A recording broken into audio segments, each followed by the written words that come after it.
Willy.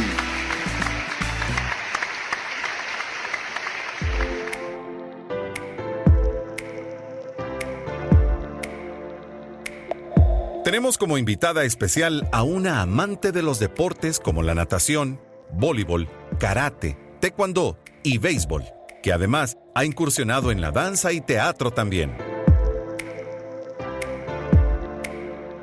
Hablamos de Karina Arrué, quien desde el año 2013 inició en el montañismo y a la fecha tiene recorridas más de 500 cumbres.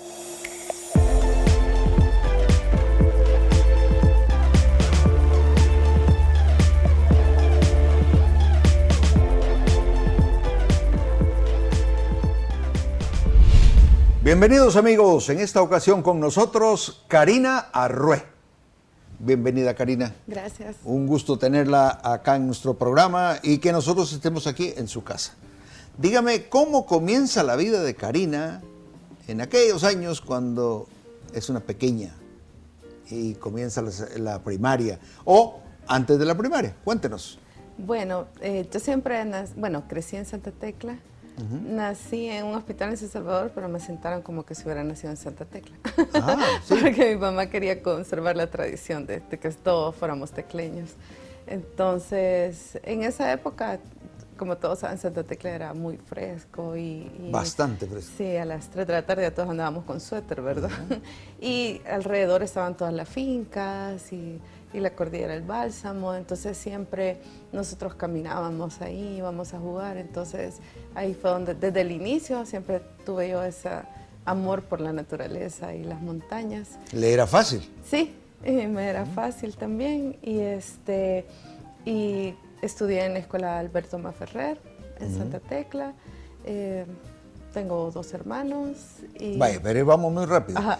Quedémonos en el momento en que usted está en la primaria. ¿Cómo se portaba usted ahí? ¿Era demasiado inquieta? ¿Le decían los profesores, tené cuidado, Karina, te vas a lastimar? ¿O se lastimaba?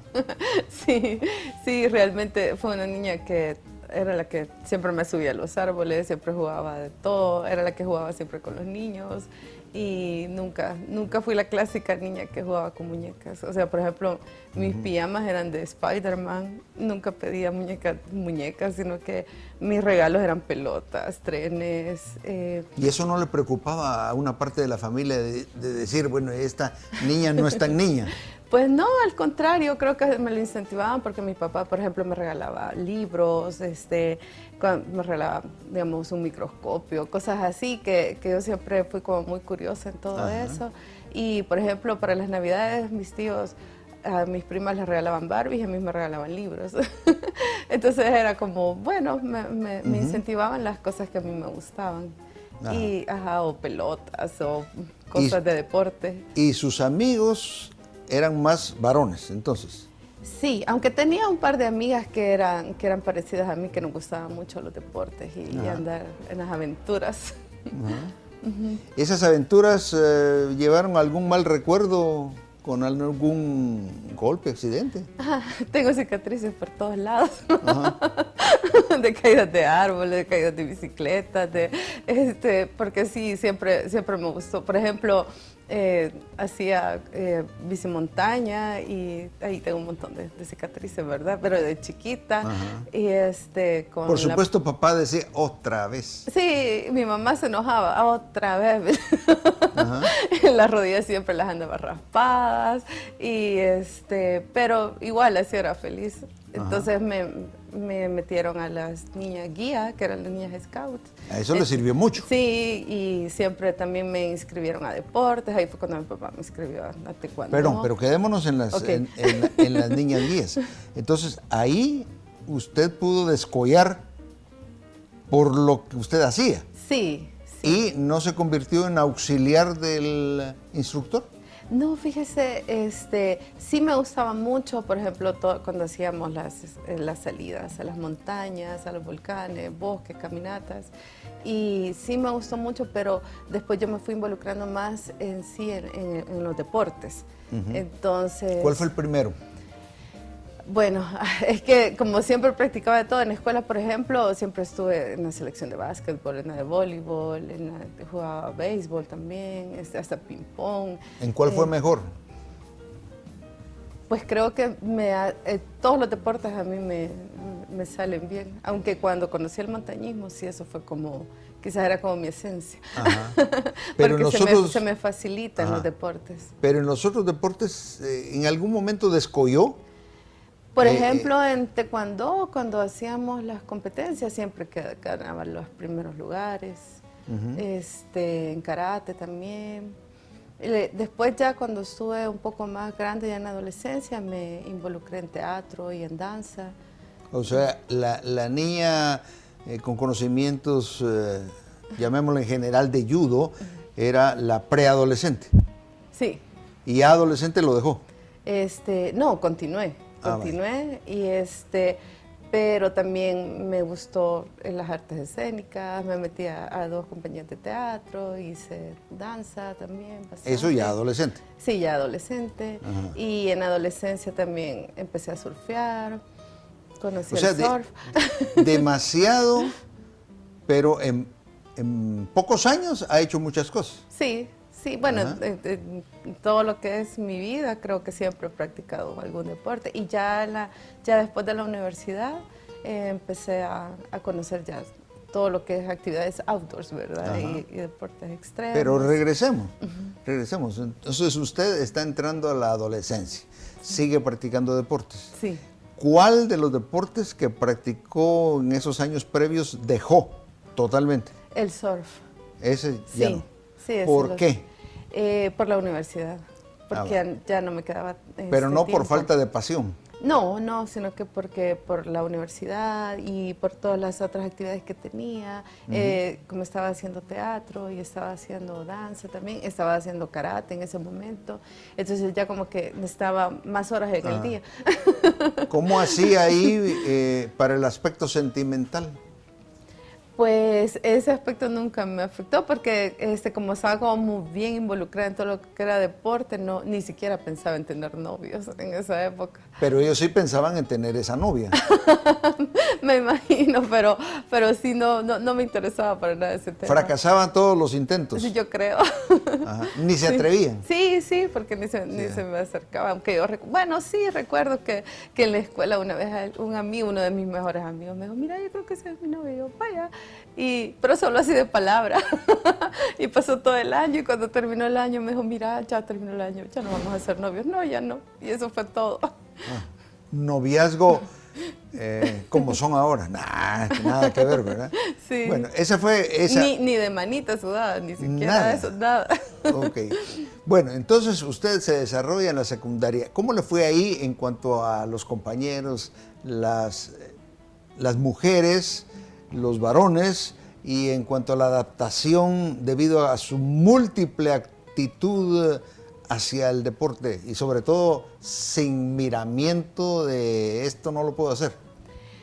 Pues fíjese que, como en la escuela teníamos bastante espacio para practicar deportes, eso es algo muy bonito que tenía esa escuela, entonces siempre tuve como el espacio para practicarlo. Con el estudio me iba bien, siempre en la disciplina me iba mal, porque como era demasiado hiperactiva, ¿verdad? Entonces para las maestras y los maestros creo que eso era, en las notas siempre me decían que las notas iba bien, pero conducta no hallaban qué hacer conmigo, ¿verdad? Pero como me iba bien en las notas no hacían nada al respecto, ¿verdad? O sea, usted... Me aguantaban por las notas. Se levantaba cada rato y hablaba y etcétera. Ajá, era como demasiado hiperactiva. ¿Y cómo le fue en la secundaria respecto a varones y hembras? Sí, tenía mis amigas con las que compartíamos, pero creo que la mayoría de mis compañeros de deporte sí eran varones, pues sobre todo casi el fútbol. Ajá. Porque en el fútbol la cancha era de tierra. O sea que también jugó fútbol. Sí, también me gustaba bastante también. ¿Y qué? ¿Y usted era qué en el equipo? Pues, a veces hacía defensa y a veces estaba de delantera, pero sí me gustaba bastante. ¿Nunca fue portera? No. No, un par de veces, solo cuando no había quien, casi nadie le gustaba ser el portero. Ahora sí, ahora casi todo el mundo quiere ser portero. Y cuando usted ve a las actuales jugadoras de fútbol en el mundo, bueno, sobre todo las estadounidenses que acaban de ganar el Campeonato Mundial de Mujeres, ¿cómo las ve? ¿Le hubiera gustado ser una de ellas? Me encanta, sí, pero me encanta. Creo que me quedo siempre con mi deporte de montaña, pero sí, me encanta que también que ahora se está dando más espacio a las mujeres en el deporte, que se está dejando de lado todas esas actitudes negativas, ¿verdad?, hacia la mujer. Entonces usted llega a coronar su secundaria tranquilamente. Sí. Los chicos que se acercaban, pues no se acercaban sino hasta cierto punto, y usted termina su secundaria y decide ir a la universidad. Sí. Ok. Sí. ¿Y qué carrera escogió primero en su cerebro y después en la verdad, en la realización? ¿O siempre pensó en Derecho? No, cuando estaba como en 7º grado quise estudiar agronomía.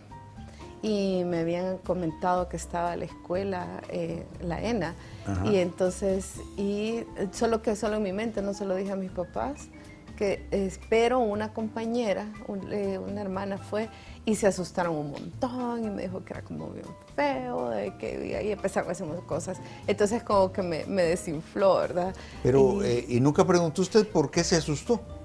No, yo nunca me dijo que mira, que nadie los cuida y andan ahí con los machetes y que no sé qué, pero ella dentro de su mundo, ¿verdad? O sea, dentro de su mundo le preocupó eso de su hermana, que nadie la cuidaba porque era como un internado, yo no sabía eso, que ellos ahí se quedaban a vivir y todo, ¿verdad? Y como estábamos acostumbrados, por ejemplo, la escuela era una monja, la directora, ¿verdad? Después el bachillerato lo hice en el Fátima, que también es de monja, entonces estábamos como acostumbradas a que siempre a uno lo están cuidando, ¿verdad? Y que están como pendientes de uno. Entonces la espía dio un mal informe. Sí, y entonces eso a mí me preocupó, igual como nunca lo había mencionado a mis papás, entonces fue solo algo, ahí quedó, solo fue algo que yo había pensado que quería estudiar. Pero tampoco usted tenía conocimiento profundo de lo que era la agronomía. Ajá, exacto. ¿Por qué le había llamado la atención? Así muy superficialmente. Yo creo que quizás por el contacto, ¿verdad?, con la naturaleza. Bueno. Y creo que más inclinada a eso, que siempre me había gustado. Bueno, vamos a seguir hablando de sus desarrollos ahora ya en la universidad. Así que no se muevan de donde están.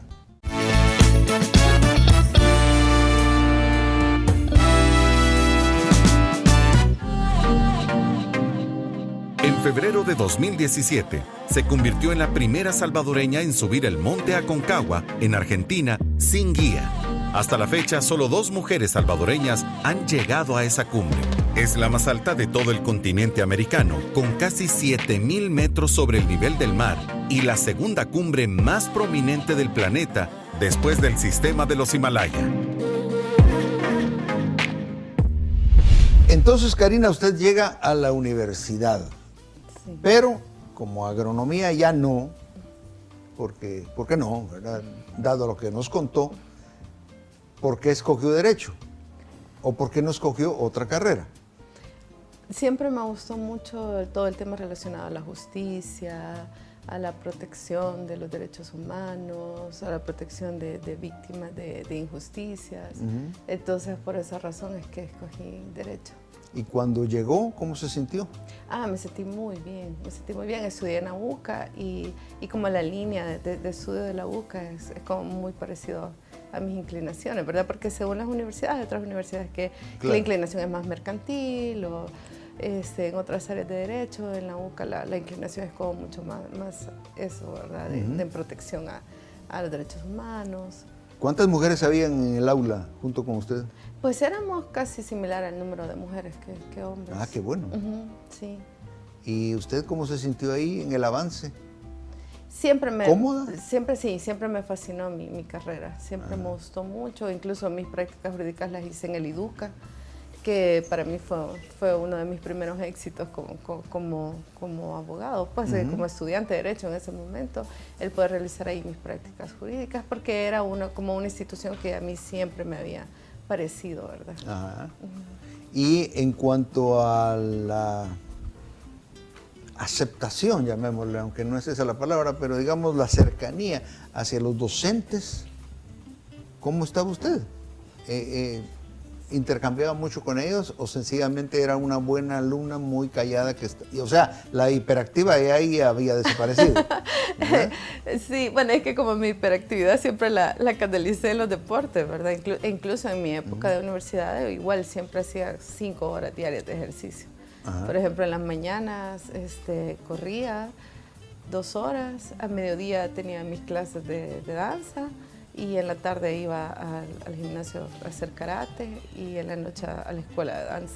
Ajá. Entonces era como toda mi hiperactividad se iba siempre la ocupaba para los deportes. ¿No se imaginaban en la universidad la celeridad de la chica en horas fuera de la Sí, universidad? no, creo que no.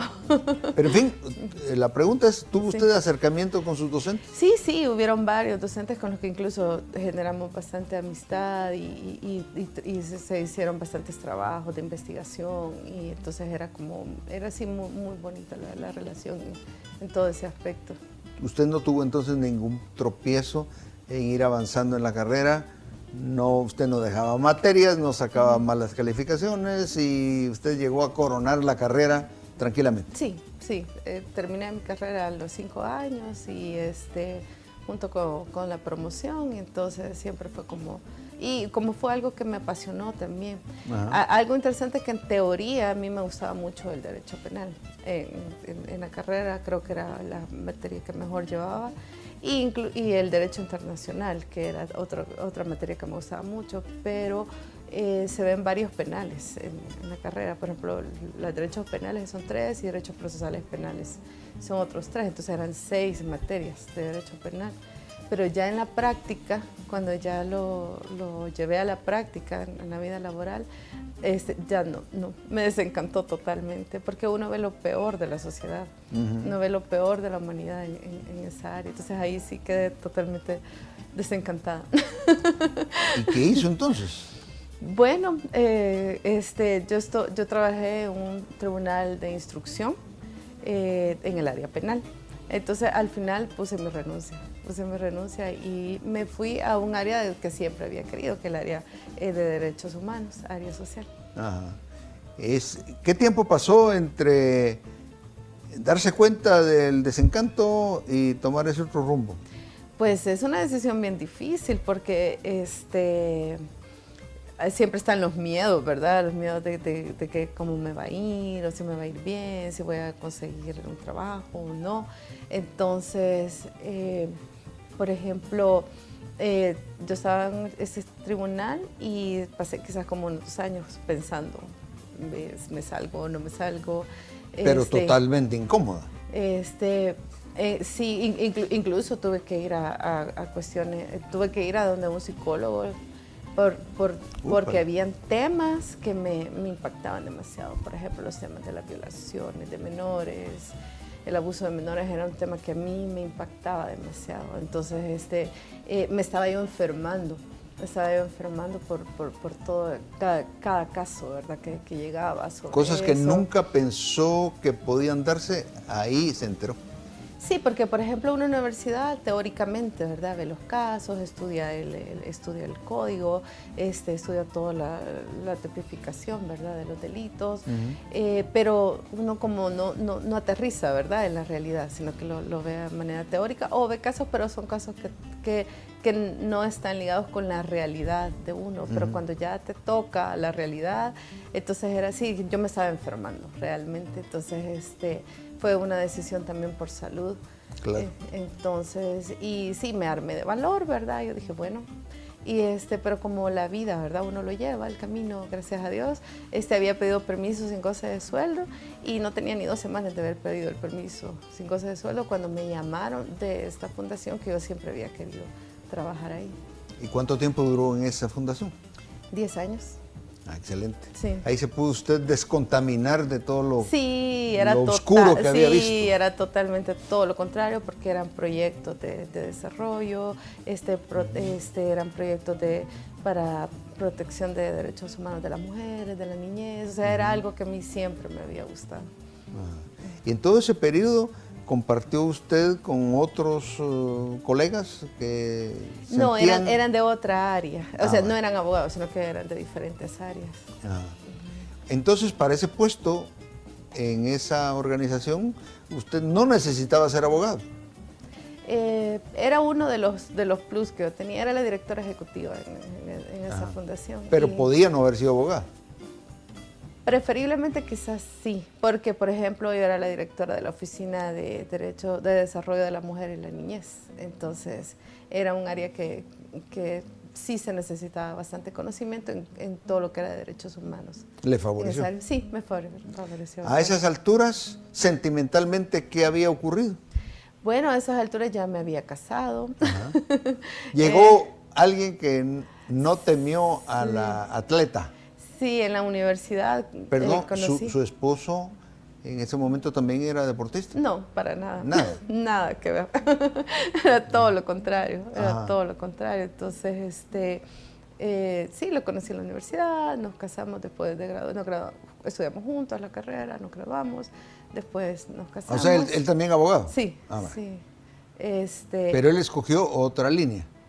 Sí, él escogió otra línea y bueno, y que después fue que nos divorciamos, ¿verdad? Que no funcionó. Pero ahí después del divorcio es que yo ya fue que conocí el montañismo ya de lleno. Pero yo entiendo que el montañismo para usted es una cuestión de, pues ni siquiera de 2 décadas, ¿verdad? No, llevo 6 años. Ajá. Sí, bueno, Sí. ni una década No, entonces. 6 años llevo el montañismo. Eso tuvo que ver el hecho de que desde niña usted subía montes, montañas, etcétera.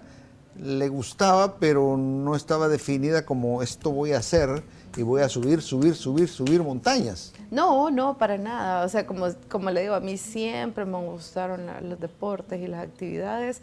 Entonces, pero cuando conocí ese deporte que requiere una exigencia increíble física y tiene una gran exigencia también mental, no sé, fue como algo quizás que siempre había querido y no lo sabía.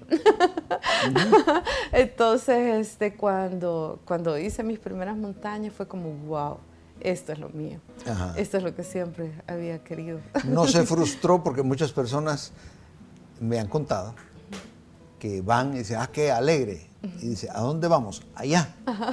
Ah, ahí nomás. ¿Cómo no?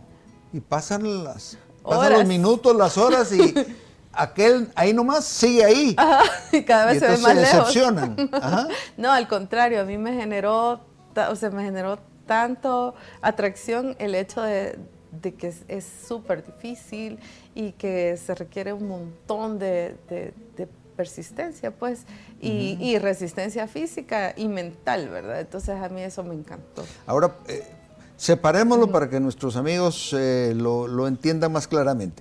La resistencia física, lógico, hay que estar en buena manera Sí. para todo lo que hay que hacer. Pero la resistencia mental, Bueno, porque así por ejemplo como le han contado, ¿verdad? Que pasan horas y uno no puede parar y uno siente hambre, siente sed, siente frío, cansancio y no puede regresar. O bueno, tenés la opción de regresar. Yo nunca lo he hecho, siempre he dicho tengo que cumplir una meta y hago todo lo necesario por cumplirla, ¿verdad? Entonces, con la montaña es lo mismo. Lo que pasa es que entre más cerca uno está de la cumbre se pone más difícil.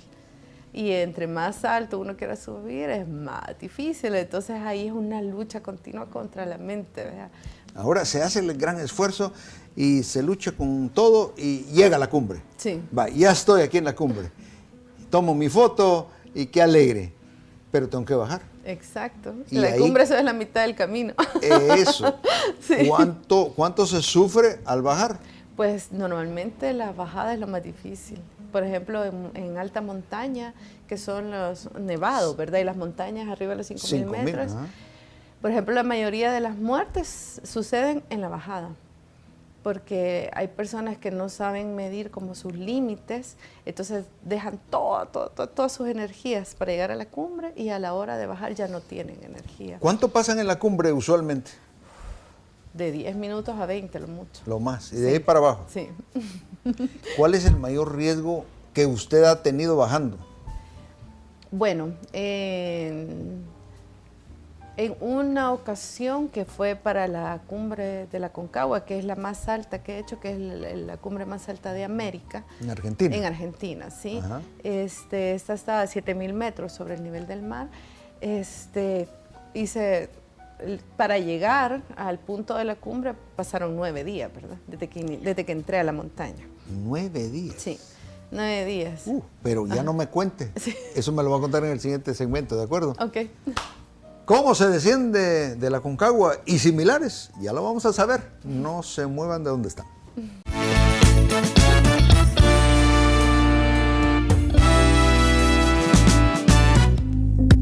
Karina Arrué también fue la primera montañista salvadoreña en completar el reto de ascender a todas las cumbres prominentes de Centroamérica. Entonces, 9 días para llegar a la cumbre de la Aconcagua. Sí. Y entonces, ¿y las provisiones alcanzan para todo ese recorrido? Pues en ese caso la mochila pesa alrededor de 50 libras, porque uno tiene que llevar las provisiones para todos los días. Nosotros habíamos calculado unos 15 días de provisiones, entonces hay que llevar el gas, la cocina, O sea, la hay comida. quienes se tardan más de los 9. Sí, normal. Nos habían dicho de 20 a 25 días, ¿verdad? Úpale. Entonces nosotros habíamos calculado unos 15 días y por suerte fueron 9 de subida. Habíamos calculado unos 15 días de subida, fueron menos, fueron 9. Porque todo va dependiendo de la aclimatación, cómo el cuerpo se va acostumbrando a la falta de oxígeno, porque de eso depende, ¿verdad? Entonces, si mi cuerpo no se adapta bien, uno no puede forzarlo, sino que tiene que esperar a cierto nivel y pasar 1 o 2 noches y de ahí seguir subiendo y así hasta que el cuerpo se aclimate. Entonces, yo tuve una muy buena aclimatación, entonces por eso lo pude hacer en 9 días. ¿Cuántos eran los del grupo? De El Salvador solo era yo. En El Salvador solo Roxana, que es otra compañera en los años 90, hizo la Aconcagua y yo, que lo hemos hecho. Nadie más en El Salvador ha hecho esa cumbre. Y creo O sea, que sí, el grupo no se conoce y allá ahí nos conocimos. se reúnen y dicen, Sí. bueno, vámonos juntos. Bueno, había un amigo de Costa Rica que sí, ya nos habíamos conocido, que somos compañeros de montaña. Yo había ido a su casa y él me había llevado a las montañas en Costa Rica. Y habían 2 amigos de Honduras que no nos conocíamos, sino que en un grupo de montañismo nos habíamos conocido, habíamos chateado y nos dijeron, miren, nosotros también vamos, ¿por qué no nos unimos? Entonces era como una expedición centroamericana. Ajá. Fue la primera vez que se hizo una expedición centroamericana a la Aconcagua. Entonces nos conocimos ahí en Mendoza, cuando llegamos a Mendoza, Ok, Argentina. ¿Y ustedes fueron entonces en total cuántos? Éramos 4. 4. Y empiezan a subir y nunca se separaron los 4. ¿Cómo no? Por ejemplo, Ricardo, él tuvo problemas con la aclimatación y en un punto del recorrido él decidió mejor quedarse ahí, ver si aclimataba mejor y si no, bajar. Entonces ahí nos separamos y ya para el día de la cumbre igual yo estaba teniendo problemas con mis botas porque mis botas eran para 6.000 metros y la montaña tiene 7.000, casi 7.000, por 13 metros no tiene los 7.000.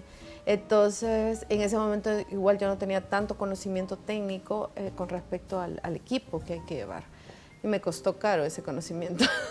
¿Cuál es la diferencia en una bota de 6.000 y una de 7.000? Ya le voy a comentar. A ver. Entonces, los guardaparques me dijeron, esas botas vas demasiado justa, vas demasiado justa con esas botas. Entonces, si vas a hacer la cumbre, tenés que hacerla en tantas horas y bajar inmediatamente. No puedes estar más de 10 minutos en la cumbre. Entonces, ahí yo les dije a ellos, me voy a separar de ustedes, voy a hacerlo lo más rápido que pueda para evitar un congelamiento de los pies.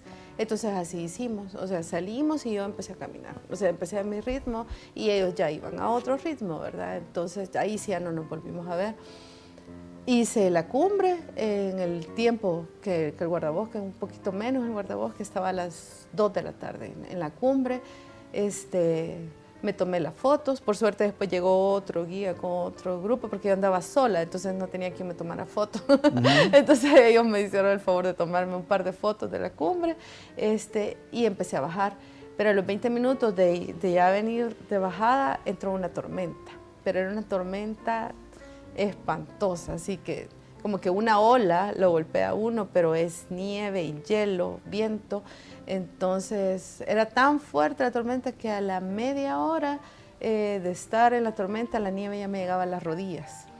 Cuando, al principio eran unos 10 centímetros de nieve, a la media hora ya me llegaba a las rodillas la nieve. Entonces el problema fue que se me congelaron los pies, porque unas botas de 6.000 no tienen tienen doble bota, las que son arriba de los 6.000, que tienen una bota plástica, que evita que se le moje el pie a uno. Estas botas no lo tenían. Entonces, por eso el hombre solo con ver dijo, solo con ver que vas mal. Sí, vas demasiado justa. Entonces, como ya era final de temporada, porque en esa montaña, según la temporada, sí son los precios. Entonces, si uno va a temporada alta, vas con sol. O sea, vas en primavera. O sea, siempre hace frío, estás a una gran altura, pero no tenés riesgo de tormenta. Pero es mucho más caro, unas 4 veces más caro de ir en temporada baja. Entonces, yo por igual, por la falta de recursos y todo eso, fui en temporada baja, ya entrando el invierno. Y por lo del cambio climático, el invierno se adelantó 2 semanas. Entonces justo ese día entró el invierno en las montañas. Cuando entra el invierno ya se cierra y ya no para. Entonces... O sea que si uno no paga, no sube. Sí, no subís. ¿Y cómo controlan que no haya aspiraciones piratas sin pagar? Bueno, lo que pasa es que toda la cordillera, todo alrededor de esa montaña está cuidado. Ajá. Y sí, obviamente, pues siempre hay más de alguna persona que lo va a hacer, pero tenés el alto riesgo de tener una caída, de morir, pues, porque como claro, son senderos y paredes y lugares donde tal vez no están como las condiciones necesarias, ¿verdad? Siempre hay alguien que tenga ese riesgo. Por ejemplo, hace 2 años en el Everest encontraron a alguien así que había entrado sin el permiso y casi lo matan a pedradas. Cosa seria. Sí. Volviendo a la Aconcagua, ¿cuál es la diferencia en el pago en la época alta y la...? Bueno, por ejemplo, si uno va en época alta, el permiso anda costando como $1,000. Y si usted va en la época que yo fui, casi como $250. Una gran diferencia. Sí, ajá. Sí, porque por ejemplo es lo que, $1,000 es casi lo que voy a gastar en la comida, en el permiso, en todo eso. Y en cambio, si no, tengo que pagar estos $1,000, 1,200 y aparte gastar todo lo demás, ¿verdad? Ahora regresemos al momento en que se le congelaron los pies. ¿Qué hizo?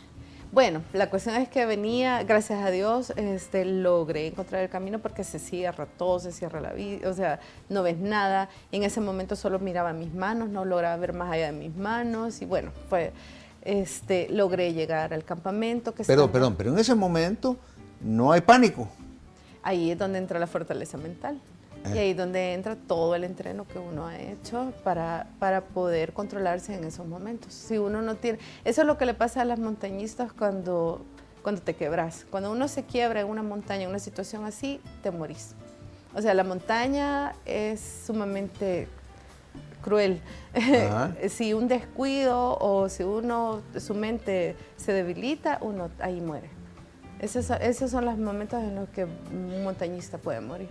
Cuando tu mente se vuelve débil, ¿verdad? O te quebras, te desconcentras o empezás a darle paso a tus miedos, entonces ahí uno no sabe qué hacer y entonces te puedes caer en un barranco, te perdés o perdés como la frialdad, ¿verdad? Entonces en ese momento la mente tiene que estar sumamente fría. Pero ¿quién evalúa al montañista X y le dice, ok, ya estás listo o medio listo?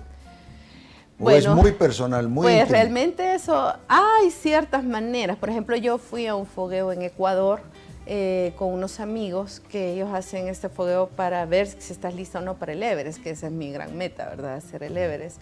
Entonces, por ejemplo, desde que yo me bajé del avión, ellos ya me estaban esperando e empezamos las subidas de todos los nevados. O sea, y el entreno consistía en que en los 12 días que yo iba a estar, iba a subir la mayor cantidad de montañas posibles sin descanso, sin dormir, con poca comida.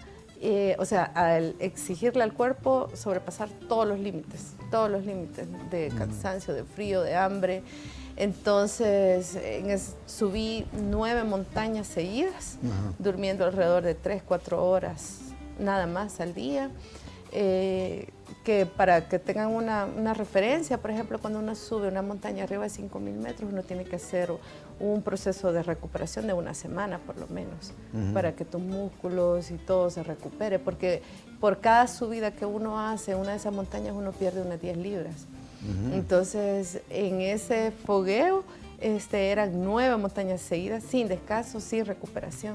Pero eso era un fortalecimiento físico de primera. ¿Pero sí. y el mental?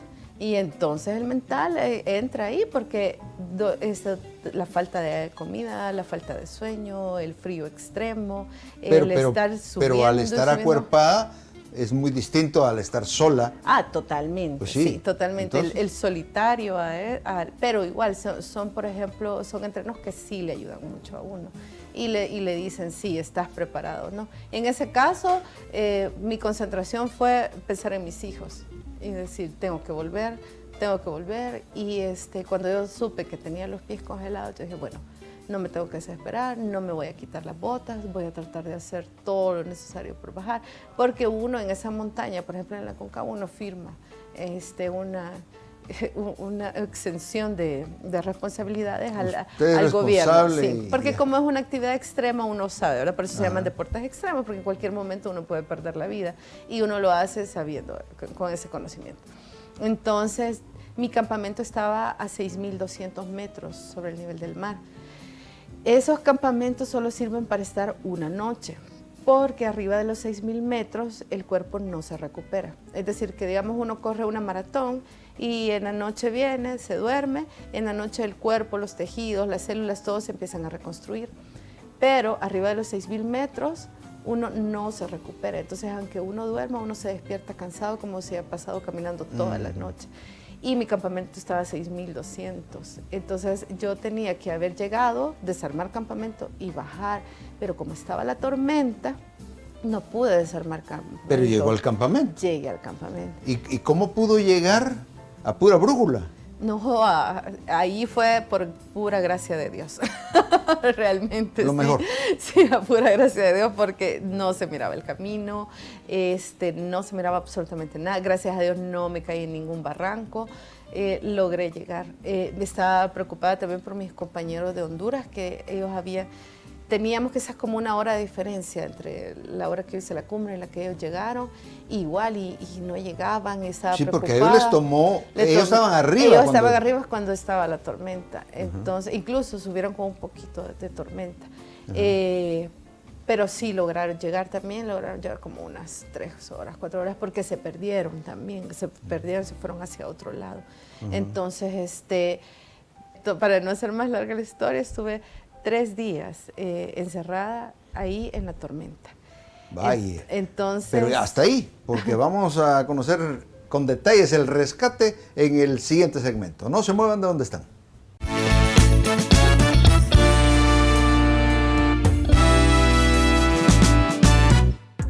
La meta de Karina es ser la primera en llevar la bandera de El Salvador a la cumbre más alta del mundo, el Everest, y la segunda a nivel latinoamericano sin ayuda de oxígeno suplementario. Hasta la fecha, solo 9 mujeres en el mundo han llegado a la cima del Monte Everest sin esa ayuda. Entonces, estamos en el punto en que Karina está en el campamento, pero permanece ahí 3 días sin poder levantarlo. Sí. ¿Y los pies cómo estaban? Congelados, O sea, los 3 días sin quitarse las botas. Sí, sin quitarme la bota. Porque si se las quita, peor es. Sí, porque lo que pasa es que cuando se congela, se inflama. Entonces, si me las quitaba, no iba a poder volver a ponerme las botas. Entonces, por el frío y por la altura, no pudimos encender la cocina. Entonces, no pudimos tomar agua, no pudimos comer en esos 3 días. Y eso ayudó más a la deshidratación y al congelamiento. O sea, un cuadro un poco oscuro. Sí. ¿Y cómo salir a los 3 días de ese? Bueno, la tormenta era tan fuerte que se miraba como que era de noche. De día o noche siempre se miraba oscuro. Entonces estábamos pues ahí con los compañeros esperando nada más y siendo fuertes pues, porque ahí, o sea, como le digo, uno no se puede quebrar. Entonces siendo fuertes y pensando qué hacer. Entonces, aunque ahí estaban juntos los 4. Y ellos ya habían descendido y están en el mismo campamento. Sí, Ajá. sí, estábamos ahí. Entonces, bueno, decidimos hubo una media ventana, entonces decidí desarmar y bajar. Y bajamos lo que habíamos subido en 9 días, lo bajé en ese día. Igual yo dije, o sea, me voy y no puedo detenerme. Ahí sí, pura adrenalina, no sé cómo hice, pero bajamos, o sea, hasta el campamento que se llama Plaza de Mulas. Ahí igual no me quité las botas ni nada, sino que pudimos comer, tomar agua caliente y ya, podernos hidratar y comer y seguir. Y seguimos hasta llegar a Mendoza. Hasta que llegué a Mendoza, entonces ya yo me quité la botas y me di cuenta cómo estaban los pies. ¿Cómo estaban? Esa era la pregunta. Sí, estaban morados, las uñas estaban negras totalmente, estaban totalmente inflamadas y es un dolor que yo solo me había sentido así después de haber tenido a mis hijos. O sea, solo había sentido ese dolor en eso, así, espantoso. Era como que me metían 100 navajas en los pies en el momento, ajá, así, me las estaban pullando. Entonces, ¿y ahí qué hacen? Me contactaron con un médico deportivo y ya el médico deportivo me dijo, mira, para ese entonces yo había bajado más de 30 libras de peso por la altura. Por lo que le digo, porque el cuerpo no se recupera. Entonces, por esa razón, la dieta del montañista es puro carbohidratos. Nosotros comemos un 70% carbohidratos. No es una dieta fitness como otros atletas, sino que nosotros necesitamos tener bastante músculo, pero también reservas de grasa por todo lo que se pierde cuando uno va a alta montaña. Entonces, me dijo el médico, mira, tus riñones están a punto de colapsar por todo lo que ha sufrido tu cuerpo, entonces no te puedo dar absolutamente nada. Lo único que vas a hacer es que vas a meter los pies en agua. Y ese era ¿tibia? No, primero agua helada, porque como estaban congelados, ¿verdad? Entonces, y ahí poco a poco después se podía hacer tibia, ¿verdad? Pero yo tenía... De Mendoza a Santiago de Chile, uno toma un bus que son 5 horas, y de ahí salía mi vuelo. Entonces yo había reservado una semana para ir a hacer montañas a Chile, según yo. Muy optimista. Muy optimista, bajando de la Concagua, me iba a ir con mis amigos a Chile, íbamos a hacer montañas en Chile, ¿verdad? Y después me iba a venir a El Salvador. Entonces cambié todo, ¿verdad? Cambié el vuelo, pero esas 5 horas de Mendoza para Santiago de Chile fueron lo más doloroso del mundo, es lo que más he sufrido, porque es un dolor. No podía meter los pies en agua, no podía tomar nada, o sea, era horrible, porque en el congelamiento no hay problema, el problema es cuando se te descongela, porque todo tu sistema nervioso se ha perdido, entonces toda la electricidad que se transporta, ¿verdad? Como venita, ¿verdad? Del sistema nervioso está quemado, entonces todo va directo al músculo o a los huesos, entonces es un dolor espantoso que sentí. Bueno, y eso en un autobús durante 5 horas. Sí. Y los demás compañeros ya no están. No, ahí ya no se Ahí Karina viene sola. Sí. Y sola pensando en voy a llegar a Mendoza y qué voy a hacer. O ya se sabía qué hacer. O sea, me iba para el hostal, ¿verdad? Al hostal donde habíamos estado, y de ahí hay unos amigos en Chile que me estaban esperando y ellos me llevaron al aeropuerto, y bueno, O sea, el aeropuerto para acá. Sí. O sea que todavía en el avión con dolor. Horrible, espantosamente horrible. ¿Y cuántas escalas? Una en Panamá. O sea, ha sido el peor sufrimiento que he tenido de dolor. Y ahí sí, ya en el aeropuerto dije, no me importa, me quité los zapatos y andaba, solo me puse los calcetines y así anduve, solo con calcetines porque, o sea, no podía. Y incluso todavía estaba de orgullosa porque mis amigos me decían, pedí una silla de ruedas, y yo, no voy a pedir una silla de ruedas. Me van a ver, me van a decir, ¿y para qué quiero una silla de ruedas? Y todavía caminé con ese dolor hasta donde me tocaba tomar el avión y llegué a Panamá y yo dije, no, el aeropuerto de Panamá es pequeño y casi siempre es en la misma puerta, y justamente no. Tenía una puerta y hasta el otro lado era la otra puerta. Ahí sí la silla de ruedas. Y yo dije, no, voy a pedir así. Y me acuerdo que había una señora, ¿verdad?, de seguridad, y me le quedé viendo y dije, voy a pedir así. No la voy a pedir. Y caminé, me tardé como 40 minutos en llegar, pero la gente solo me miraba, ¿verdad? Pero nadie me preguntaba, yo decía que me pregunten, pero yo no tenía valor de decirlo. Y ya cuando llegué a la puerta en Panamá, les dije, miren, cuando llegue a El Salvador voy a necesitar asistencia, y se me quedó viendo así, ¿y por qué? Y ya le expliqué, y me dijo, vaya, no hay problema, entonces ya le di el pasaporte y todo. Entonces fue bien divertido. Que o sea, el día silla que de ruedas en San Salvador. Ajá, yo entré a El Salvador en silla de ruedas, pero bien chistoso porque ese día me habían publicado en el diario de hoy. Estaba yo en primera plana con mi foto de cumbre, que estaba así bien triunfante, porque me tomé una foto con la bandera así, y el brazo así. Entonces estaba así, con mi foto en primera plana, y yo entrando en silla de ruedas, justo ese día.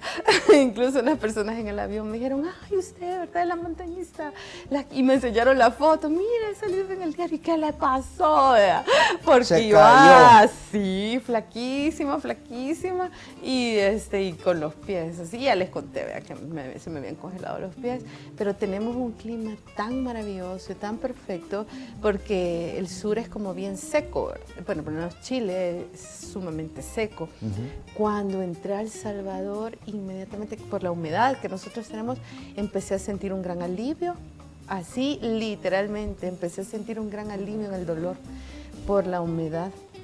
Entonces eso me ayudó un montón. El médico me había dicho que me iba a tardar 3 meses en recuperarme y que se me quitara el dolor. Y fue un mes lo más. No, fue una semana.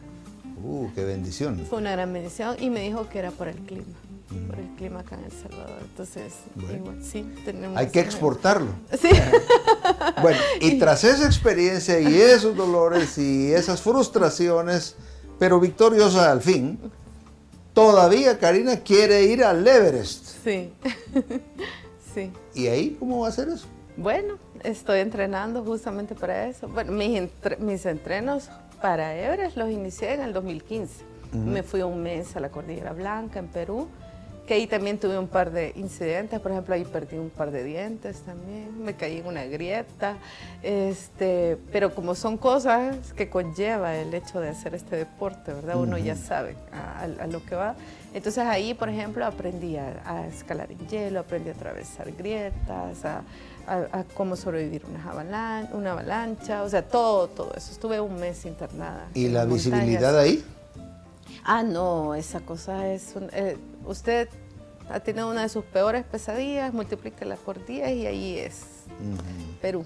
Perú es sumamente extremo, la parte de la Cordillera Blanca. Pero no se compara con el Everest. No se compara en altura, pero sí en o sea, las condiciones duras sí. Son más duras en Perú que en el Everest. Sí. Entonces sí vale la pena el entrenamiento ahí. Sí, por ejemplo, hay muchas montañas que son mucho más duras que tal vez montañas que son mucho más altas. Por ejemplo, en el caso del Everest, que es la más alta del mundo, obviamente es la meta que todo montañista tiene, porque la meta de un montañista es ir a la cumbre, el punto más alto de cada lugar donde esté. Por ejemplo, si usted va a un país como montañista, su sueño es estar en la cumbre de ese país, en el punto más alto de ese país. Entonces, pero en el mundo hay 14 montañas que se llaman los 14 8000, que son las 14 montañas que miden arriba de 8000 metros, son las más altas del mundo. La más alta es Everest, pero hay otras menos altas, pero son más difíciles. Entonces, el significado que tiene Everest es muy grande, pues, porque aparte de ser la cumbre, el punto más alto del planeta, el punto donde usted está más cerca del cielo que de la tierra, también simbólicamente esa montaña es conocida como la madre creadora del universo. En el idioma original es Chomolunga, que significa madre creadora del universo. Representa a la madre tierra, pero sí hay un montón de montañas que tienen mucha más dificultad. Por ejemplo, en la Cordillera Blanca, que yo estuve en ese entreno un mes, tiene unas condiciones muy, muy extremas. Entonces, pero uno lo hace para también poder estar preparado por si suceden esas cosas en Everest, ¿verdad? ¿Y de qué dependerá que Karina se vaya para el Everest? De conseguir patrocinadores. Vaya. Sí. Bueno, ahí está su cámara, dígales. Sí, esa es mi meta, bueno, es ser la primer persona salvadoreña, porque ningún hombre ni mujer ha logrado hacer el Everest hasta ahorita en El Salvador, ni siquiera lo han intentado.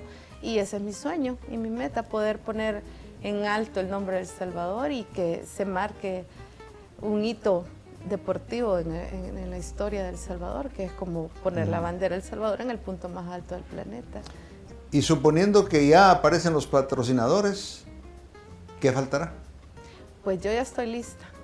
Yo desde 2018 que estuve con mis amigos en Ecuador me dijeron, vos ya estás lista para Everest. Es más, ellos me dijeron, si vos haces Everest con oxígeno es como que hagas cualquier otra montaña. Me dijeron, tenés que hacerlo sin oxígeno, porque ese sí va a ser reto para vos. Entonces ese va a ser mi reto, hacerlo sin oxígeno. ¿Qué significa hacerlo sin oxígeno?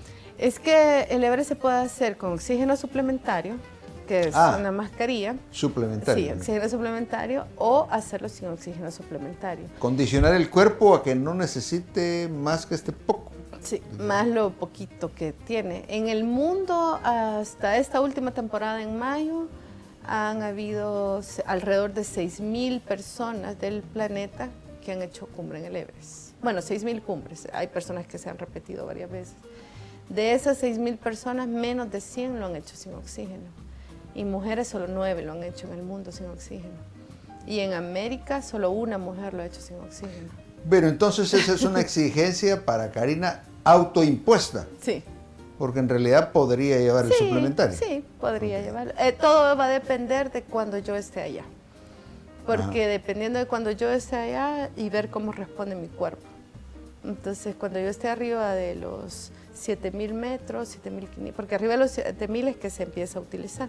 Ajá. Cuando yo fui a Aconcagua me fue muy bien. Estuve a los 7.000 y no necesité absolutamente, no me faltó el aire, estuve súper bien. Entonces, todo va a depender como cuando yo esté allá y cómo va a reaccionar mi cuerpo, voy a saber si lo voy a ocupar o no. Ok, bueno, entonces está lista. Bueno, cuando habla de patrocinios, ¿usted llevaría un logotipo de su patrocinador y lo pondría ahí arriba?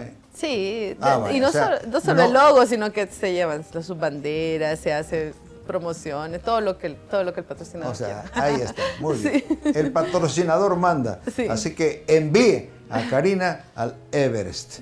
Y después de eso, ya nada más alto se puede alcanzar. Ahí va a descansar del montañismo. No. Ya sé que no.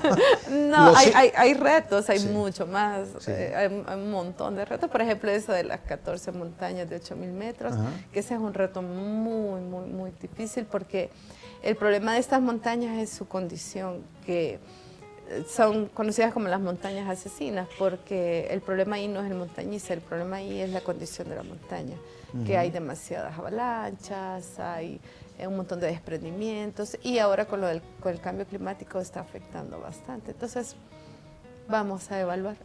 Bueno, será un gusto, Karina, volver a platicar con usted cuando regrese. Gracias. Y que nos cuente con detalle cómo la pasó. Gracias. Y que nos pueda decir, los pies no se me congelaron. Sí, ahí a partir de eso aprendí de muchos acerca de las botas, de la técnica y del equipo, que no se puede ir con cualquier equipo, sino que tiene que ser el equipo exactamente apropiado para cada altura.